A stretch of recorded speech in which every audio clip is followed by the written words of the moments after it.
Hi, guys. Welcome to my 2026 TBR for the month of January. I've never done one of these before, so I'm very excited to share with you what I'm going to attempt to be reading.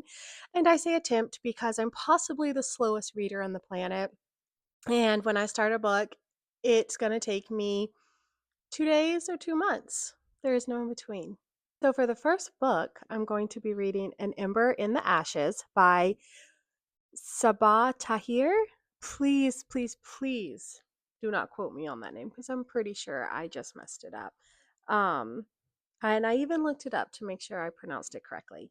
So this is a YA fantasy book. I don't usually tend to go YA, but I did watch several recommendations on this book that said that it leans a little bit more like adult than like young adult. So I'm excited to try this. The book is absolutely beautiful at the bookstore when they're all lined up together. So I have an Amazon wish list that I'm starting. So my husband, are you listening? Can buy me some. So we are doing no spin January, so I kind of had to get all my books together really quick before tomorrow. So this is the only physical book I have, and the other ones I'll be doing are on my Kindle and on my Audible account. Shh, don't tell anybody. Okay, so the second book on my TBR for January is actually on my Kindle Unlimited. I always go there first and check to see if I can save a little money before I actually invest in the book. If I love the book, I'll buy the physical copy. If not, I'm not out the money. So this is One Dark Window by Rachel Gillig. I think I'm saying her last name right.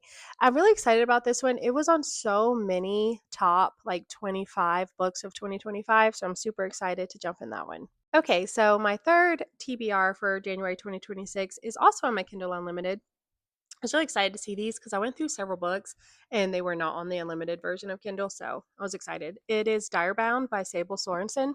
I think that's how you say her name. It's covered up. I can't see half the last name.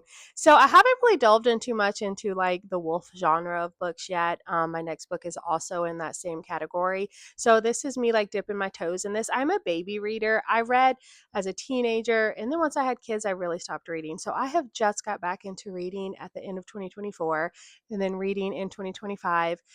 And honestly, a lot of books that I read were on my Audible account. So I went through about 10 books, which is a lot for me, but I'm a baby reader. I am now trying to really read the books more, not just listening to the audiobooks. So that's why three of my books are books and one is an audiobook.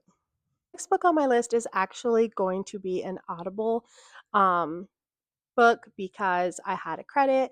I don't pay monthly for Audible, so what I usually do is get a coupon. It'll be like 3 months, 99 cents, and then I cancel it for a few months and then they'll send me another coupon. I just so happened to get a little coupon for like 2 days ago that was like 30-day free trial, one free credit. And for my Audible choice, I'm going to be doing The Wolf King. Again, I have not really delved too much into the wolf fantasy books genres. So I'm excited to read that one. I guess it's kind of a big controversy on reading. If you're listening to an Audible book, I consider it reading. I'm a mom. I'm really busy. I like listening to them in the car and when I'm cleaning and different things like that. So I am excited to listen to The Wolf King. So that's my January TBR. So it's The One Dark Window, Dire Bound, An Ember in the Ashes, and The Wolf King. So 4 books. If I can get through one book in the audiobook, I'll be really happy. I'm such a slow reader. I don't know why it takes me a while to get through a book. I see some people, they're like, oh, it's an 800-page book. It took me 2 days. That would never happen to me. There's so many series that I want to get into, but I just look at the size of the books and I get so overwhelmed and I just haven't done them. That was my dog. So happy reading, guys.